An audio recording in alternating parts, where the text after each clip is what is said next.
बुढ़ापा बहुधा बचपन का पुनरागमन हुआ करता है। बूढ़े काका की दुनिया अब केवल स्वाद और भूख तक सिमट गई थी। न चलने की शक्ति बची थी, न आंखों में पहले जैसी रोशनी, और न ही अपने कष्ट किसी को समझाने का कोई साधन सिवाय कराहने के।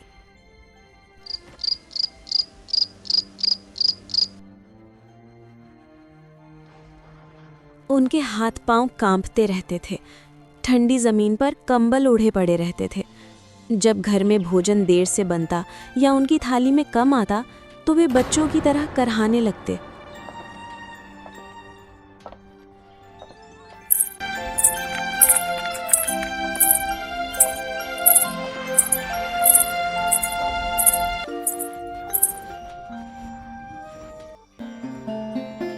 ये करहा साधारण नहीं होती थी। ठंडी हवा में उनकी आवाज कांप कांप कर निकलती, पर घर वाले कहते काका को तो बस खाने की पड़ी रहती है।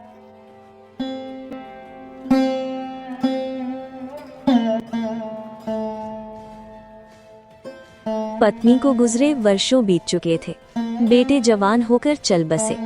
अब बस एक भतीजा राजू ही उनका सहारा था।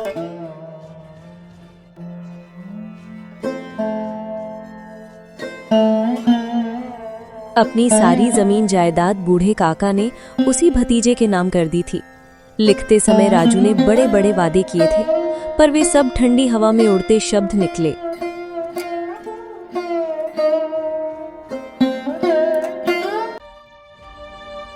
संपत्ति से घर में खूब आमदनी थी, पर बूढ़े काका को ठंड में गरम रोटी भी नसीब से मिलती थी। नए पहनने को कपड़े, वही फटे कपड़े पहनते थे। फिर भी काका को कोई इस बात का गम नहीं था। उन्हें तो था सिर्फ खाने का।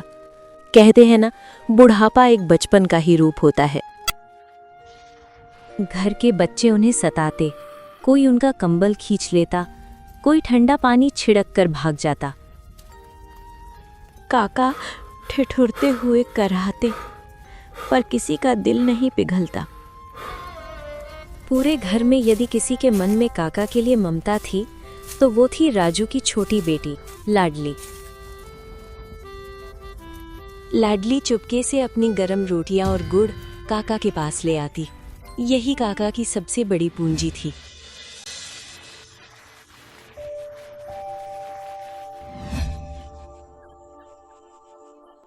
आज कड़ाके की ठंड की रात थी। आंगन में अलाव जल रहा था। घर के द्वार पर शहनाई बज रही थी। गांव के बच्चे विस्मय से संगीत सुन रहे थे। आज राजू के बड़े बेटे सुखराम का तिलक आया था। घर में उत्सव का वातावरण था। अंदर स्त्रियां गा रही थी। रानी, राजू की पत्नी, मेहमानों के भोजन की तैयारी में व्यस्त थी। कढ़ाई चढ़े थे। एक में पूड़ियां कचौड़ियां तली जा रही थीं, दूसरे में मसालेदार सब्जी पक रही थी। घी और मसालों की सुगंध चारों ओर फैल रही थी।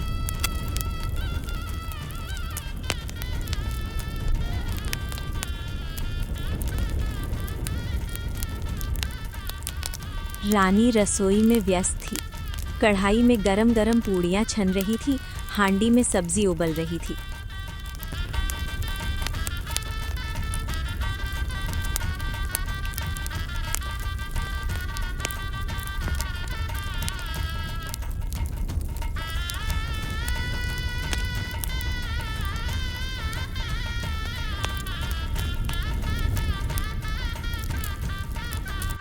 घी और मसालों की सुगंध ठंडी हवा को चीरती हुई पूरे घर में फैल गई। उसी समय बूढ़ा काका अपनी अंधेरी कोठरी में बैठे थे। ठंड से दांत बज रहे थे। ये सुगंध उन्हें और बेचैन कर रही थी। इतनी देर हो गई, शायद सब खा रहे होंगे। क्या आज मुझे फिर ऐसे ही सोना पड़ेगा? रोने का मन हुआ, पर शगुन बिगड़ने के डर से वे चुप रहे। उनकी कल्पना में गरम गरम पूड़ियां नाचने लगी, भाप उड़ाती हुई, मुलायम और सुनहरी। क्यों ना रसोई के पास ही चला जाऊं? हिम्मत करके वे कंबल ओढ़े ओढ़े दीवार के सहारे सरकते हुए रसोई तक पहुंच गए।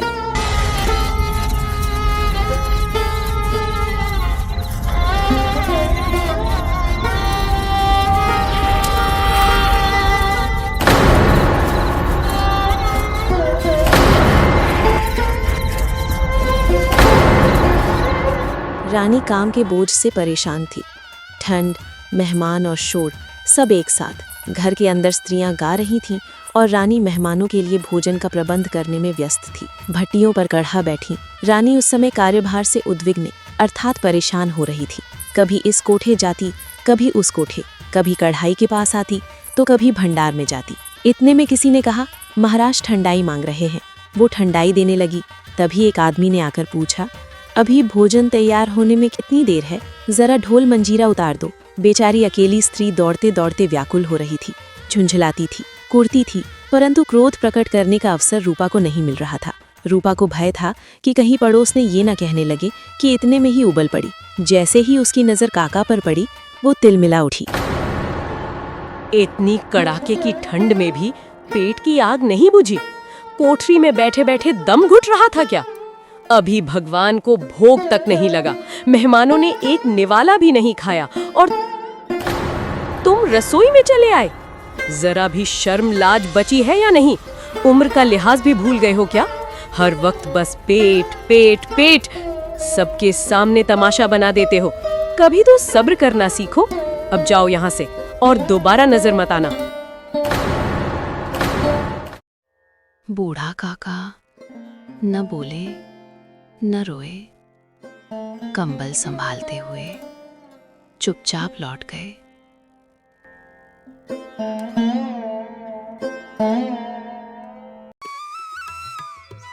भोजन तैयार हुआ, मेहमान खाने बैठे।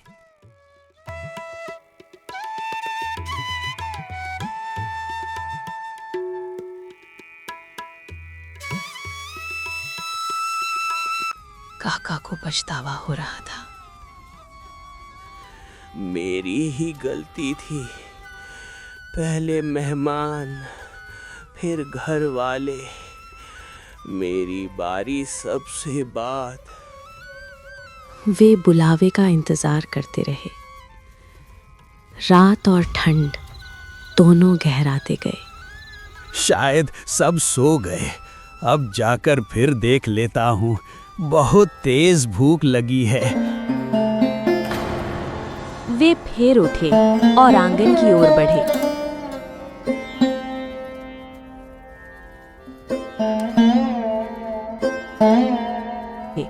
पर दुर्भाग्य, मेहमान अब थे। राजू ने काका को देखा तो क्रोध से भर उठा। बिल्कुल बेशर्म हो गए हो। अभी तो मेहमान भी नहीं खाए और तुम्हारे पेट में आग लगी है। तुम आ गए हमारी बेइज्जती करवाने। अंदर चलो चुपचाप, तुम्हें आज खाना वाना कुछ नहीं मिलेगा। उसने काका को घसीटकर ठंडी अंधेरी कोठी में बंद कर दिया। सबने पेट भर खाया, पर बूढ़े काका को किसी ने नहीं पूछा। केवल लाडली का दिल कांप रहा था। इतनी कड़ाके की ठंड में काका भूखे कैसे रहेंगे? ठंड में पेट और ज्यादा जलता है।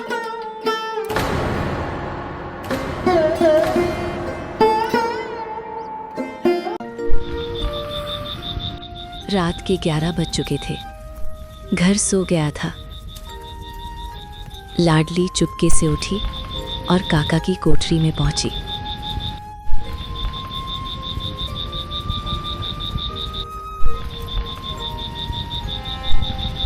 काका, पूछो, मैं गरम पूड़ियाँ लाई हूँ।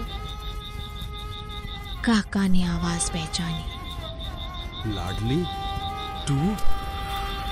लाडली ने पूड़ियाँ थमा दी। तेरी अम्मा ने दी हैं। नहीं काका, ये मेरे हिस्से की है। काका कांपते हाथों से पूड़ियाँ खाने लगे।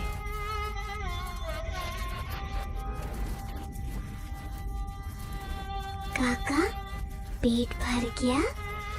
नहीं बिटिया, ठंड बहुत है, कुछ और मिल जाए तो।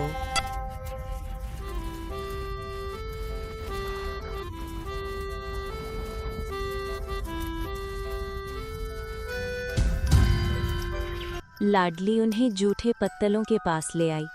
काका ठिठुरते हुए पत्तलों से टुकड़े चुनने लगे। उसी समय रानी की नींद खुल गई। उसे पता चला कि लाडली उसके पास नहीं है। वो चौंक कर उठ गई और चारपाई के इधर उधर ताकने लगी कि कहीं लाडली नीचे तो नहीं गिर पड़ी। अचानक उसने चारपाई से उठकर देखा।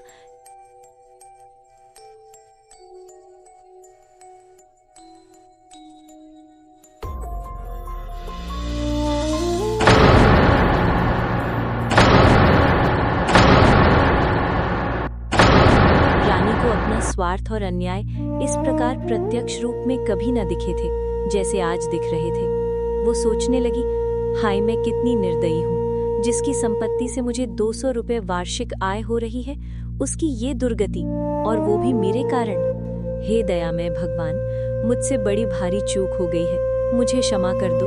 आज मेरे बेटे का तिलक था, सैकड़ों मनुष्यों ने भोजन किया, मैं उनके इशारों की दासी बनी रही, अपने नाम के लिए सैकड़ों रुपए खर्च कर दिए, परंतु जिसकी बदौलत हजारों रुपए खाए, उसे इस उत्सव में भरपेट भोजन भी नहीं दे सकी, केवल इसी कारण कि वो असहाय है। जो दृश्य उसने देखा, उससे उसका दिल कांप उठा। हे भगवान, ये क्या हो गया? क्रोध नहीं, करुणा उमड़ पड़ी। हे प्रभु, इस पाप का दंड मुझे ही देना। अगर किसी को सजा मिलनी है तो मुझे मिले। मेरे बच्चों को मत छूना, उनके सिर से ये पाप हटा लेना। मैं हाथ जोड़ती हूँ, बस उन्हें बचा लेना।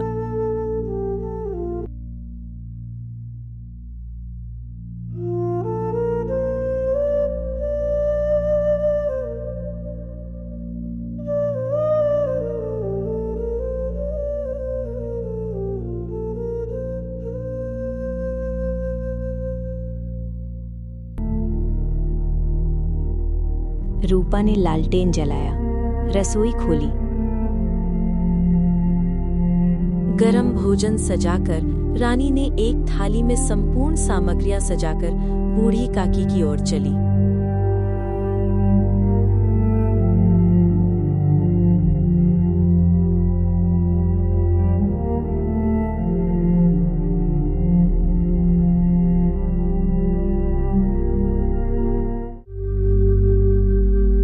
काका, मुझसे बहुत बड़ी भूल हो गई, भोजन कर लो। बूढ़ा काका बच्चों की तरह सब भूल कर खाने लगा। ठंड से कांपता शरीर तृप्ति से शांत हो गया और रूपा उस करुण दृश्य को देखकर मौन बैठी।